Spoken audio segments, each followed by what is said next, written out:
How to delete your TikTok watch history. Want to clear your watch history on TikTok but not sure how? We're here to help. Hi guys, welcome back to the channel. In this video, I'll show you how to delete your watch history on the TikTok app. Now let's get started. To clear your watch history on TikTok, open the TikTok app and go to your profile.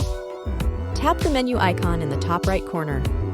Then select Settings and Privacy. Tap Activity Center. Then select Watch History. In the top right corner, tap Select.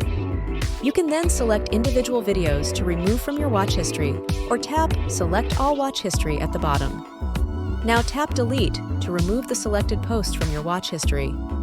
To confirm, tap Delete in the pop-up window. That's all it takes to delete your TikTok watch history. Thanks for watching. If you found this video helpful, please give it a like, leave a comment, and share it with your friends.